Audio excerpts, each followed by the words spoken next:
Juste à côté de moi, Philippe Maugiron.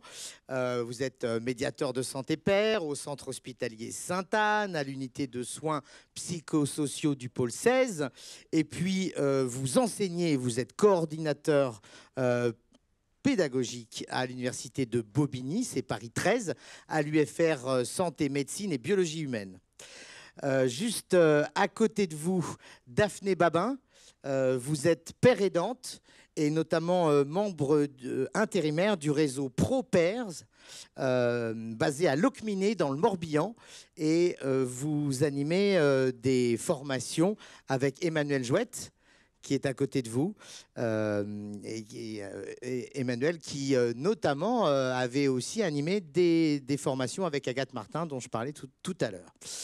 À côté de vous, Elisabeth Damiani, vous êtes formatrice pair en santé mentale et en addictologie, et en particulier au sein d'Alphapsy, qui est un centre de formation créé et développé par l'œuvre Falleret, dont Frédéric Zimmer, au bout de cette tablée, si j'ose dire, vous êtes la directrice.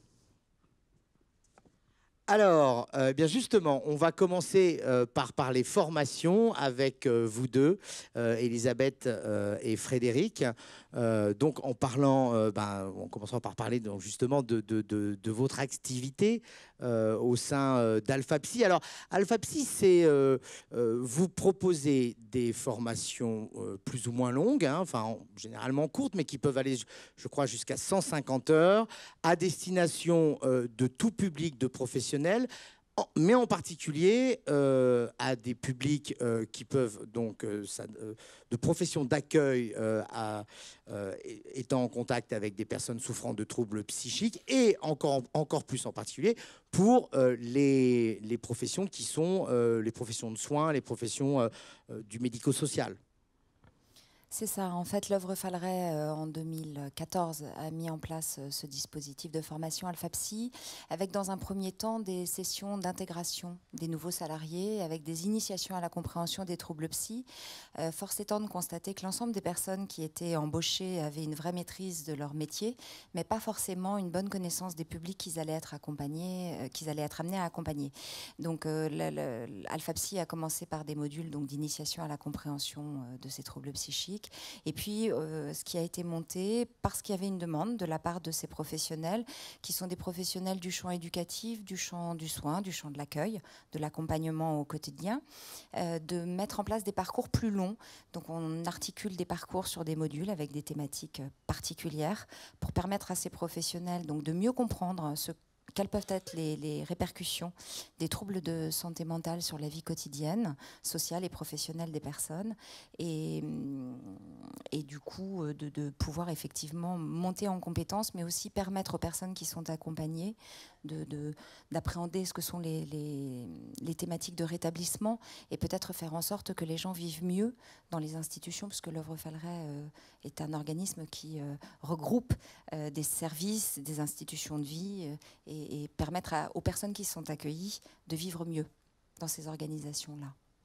Elisabeth, alors ce qui est amusant entre parenthèses, c'est que vous avez justement été formée par Emmanuel Jouette et Agathe Martin, si mes informations sont bonnes. Et alors, vous avez eu une très belle phrase, vous m'avez dit « On ne travaille pas pour, mais avec des pairs ».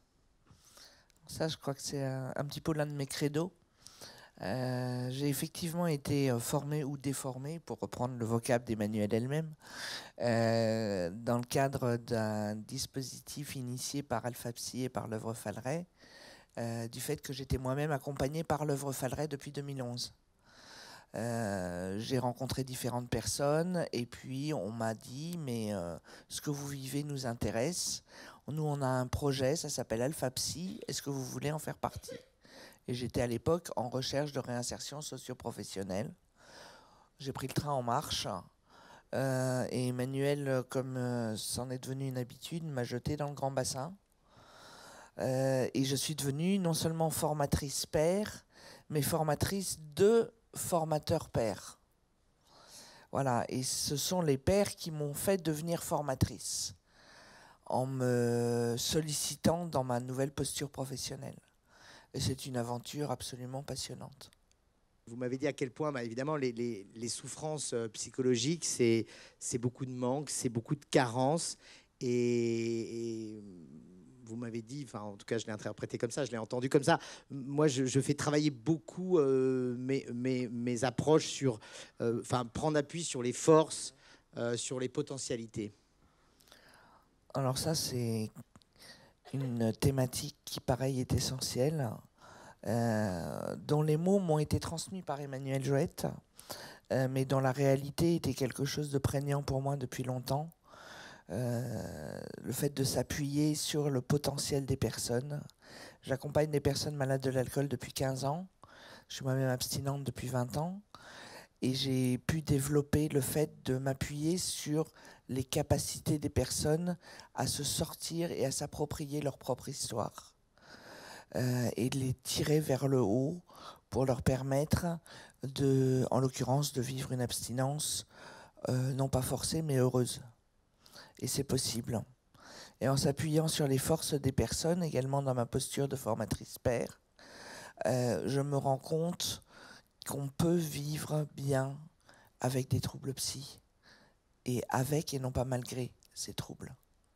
Ça aussi, c'est pas un jeu de mots, mais c'est une réalité qui m'apparaît comme étant importante. Et puis, il y a un autre message qui a déjà été dit ce matin, sur lequel vous aviez insisté, c'est le message d'espoir. Alors moi, je dis plutôt espérance. Vous allez tous trouver que je suis très tatillonne sur le vocabulaire, mais j'assume. L'espoir, c'est quelque chose d'un petit peu fugace, un peu volatile. L'espérance, c'est vraiment un moteur qui vous porte, et qui vous porte vers un mieux-être et vers un bien-être, avec cette certitude qu'on peut effectivement vivre bien avec tout ça.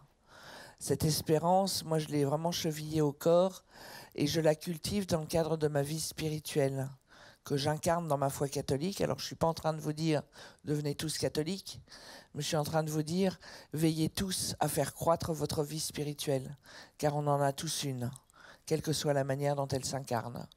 Et c'est dans ce cadre-là que je parle d'espérance. Frédéric, on parle de coopération des savoirs, et quand je vous ai posé quelques questions sur le sujet, vous m'avez répondu plusieurs choses dans votre collaboration avec Elisabeth.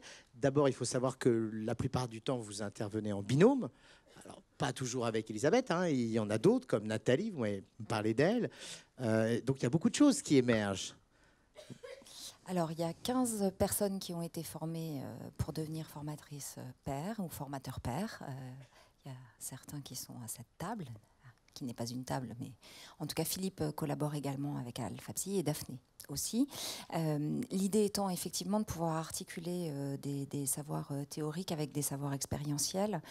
Donc l'ensemble des personnes qui ont intégré le dispositif de formateur père ont dégagé des thématiques sur lesquelles ils ont développé des savoirs pour pouvoir les partager avec les stagiaires qui viennent suivre nos formations. Voilà. Donc, sur la manière dont les choses se sont construites, on a effectivement commencé à collaborer, et puis on a fait une expérience, notre première avec Elisabeth, notre première participation. Et à l'issue de cette participation, Elisabeth m'a dit à la fin, au moment où on faisait le point sur ce qui s'était passé pour l'une et l'autre, j'ai pas toujours bien su comment trouver ma place. J'ai pas trop su où poser ma parole en dehors du temps de témoignage qu'on avait travaillé ensemble. Ce qui m'a moi donné à réfléchir sur la manière dont on avait construit le module.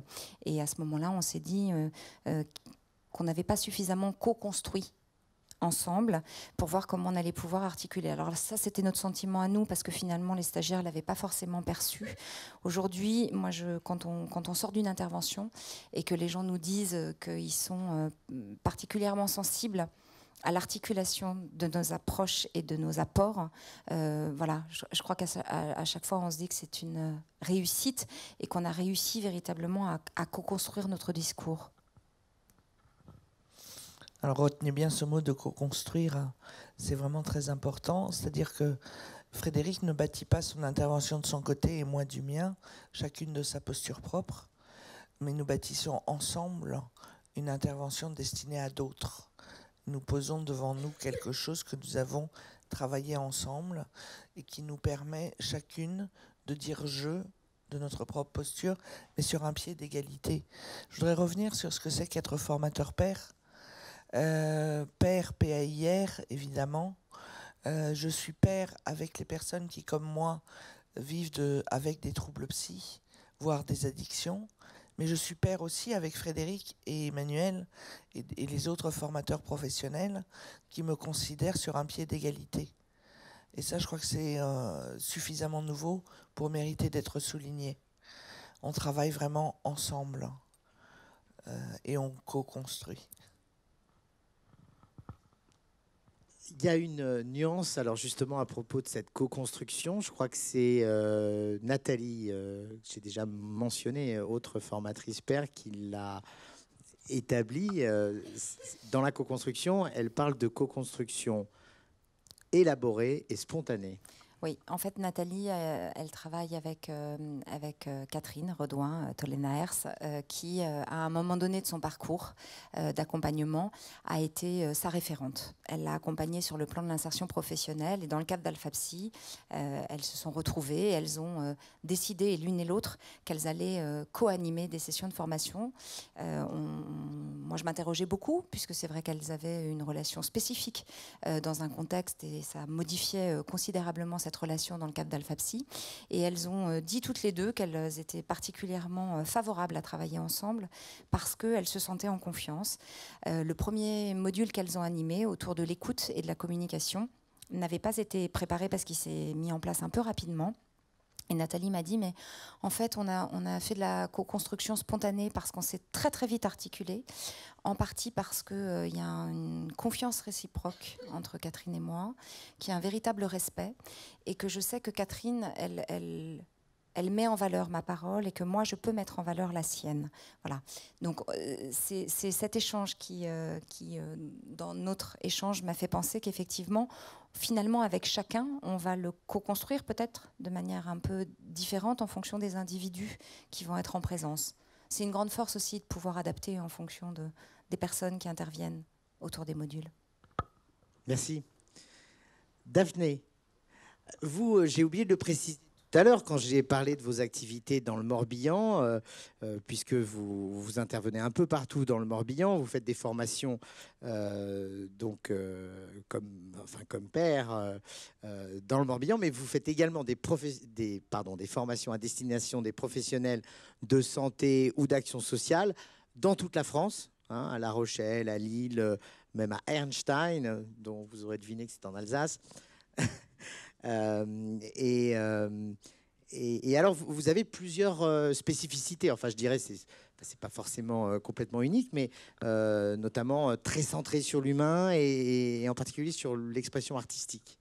Moi, je travaille pour le projet Prosper, mais pas en tant que formatrice dans ce dispositif-là, mais en tant que père aidante. Enfin, j'accompagne des personnes en situation de souffrance psychique grave ou de souffrance psychologique. Voilà, je ne vais pas rentrer dans les détails, sauf si vous avez des questions par après. Mais dans le cadre de la formation que j'anime avec Emmanuel, oui, effectivement, la place de la personne a une importance. J'ai commencé en fait à travailler pour Emmanuel parce que la cadre de santé dans le dispositif Prosper dans lequel j'interviens voulait former les professionnels au rétablissement. Et du coup, Emmanuel a été sollicitée et elle m'a sollicité. On s'est rencontrés et déjà là, il y a une première approche humaine puisque j'étais bénévole dans le cadre d'un GEM. Et on a proposé aux adhérents de l'association du GEM d'écrire un témoignage sur leur vision du système de santé dans le cadre de cette formation et qui a été fait le jour J.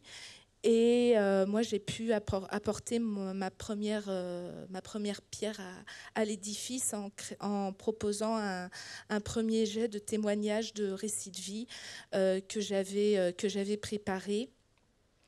Et ensuite, les choses se sont enchaînées. Emmanuel m'a appelé un petit peu après et m'a proposé de travailler pour elle pour le laboratoire de recherche de Maison Blanche. Et du coup j'ai été aussi, comme tu disais, dans la piscine, le grand bain directement. D'ailleurs, j'ai eu la chance d'avoir Tim Grissom comme père aidant potentiel à ce moment-là, puisque je me suis un peu inspirée de sa manière d'être pour pouvoir m'adapter à la situation nouvelle. Et ça a été vraiment un moment enrichissant. Après, dans le cadre de nos formations, c'est vrai que particulièrement, j'essaye d'apporter mon récit de vie, certes, mais aussi ce que je suis ou ce que les autres peuvent être. Par exemple, on a proposé un module bien-être. J'ai apporté aussi la chanson d'un proche schizophrène qui a écrit la musique et qui chante sur une chanson. Et tout ça mis en commun, ça fait que il y a vraiment une dimension artistique, humaine, et les retours que nous avons globalement sont satisfaisants, ou même les personnes qui sont un peu sceptiques, on va dire, au préalable, en ressortent régulièrement ravies. Et je pense que vraiment, c'est parce qu'être formatrice, c'est bien, c'est une superbe expérience, mais vraiment, j'ai l'impression que l'apport ce que j'ai appris en fait de mon parcours de vie personnel, ça complète l'apport théorique d'Emmanuel et vraiment, ou alors c'est l'apport théorique d'Emmanuel qui complète mon apport pratique, je ne sais pas. Mais en tout cas, il y a vraiment cette notion de complémentarité et d'enrichissement humain, aussi bien pour moi que pour les personnes, j'ai l'impression. Vous aussi, hein, vous parlez d'espoir, et puis le fait aussi de croire en ce métier. Hein. Oui, tout à fait. Comme je disais, j'ai vraiment l'impression que ce qu'on propose, en tout cas, apporte vraiment une validité de mes expériences de terrain et que les gens... en fait, je dirais qu'il peut y avoir plusieurs types de professionnels en fait, qui arrivent devant nous. Il y a des personnes qui sont dans le courage de leur métier, dans l'envie de le vivre vraiment, de transmettre des valeurs. Puis il y en a d'autres qui sont dans cette même envie, mais qui sont un peu fatigués. Et aussi bien pour les premiers, notre formation va permettre d'apporter du plus de courage, de croire encore au côté militant, aux forces des personnes, aux possibilités du rétablissement et à toutes ces notions que l'on propose, il me semble. Et aussi bien pour les autres, en fait, il va y avoir des aspects qui vont être de l'ordre de la prévention. Vraiment, pour ces professionnels-là, je pense au bien-être, par exemple, où l'on parle de se respecter soi-même, parce qu'on est le premier outil de travail que l'on peut avoir, et que c'est super important. Après, moi, j'ai la chance de travailler avec Emmanuel, qui je trouve est vraiment une source d'inspiration, et je pense sincèrement que c'est une vraie rencontre en fait qu'on a eue, et que j'ai l'impression qu'il fonctionne quand j'ai des doutes en fait, ou des fragilités ou plus des doutes en fait sur mon travail. J'essaye de travailler comme souvent dans la transparence, et j'hésite pas à lui en parler, et en fait ça se fait comme ça en fait, cet apport humain. Merci.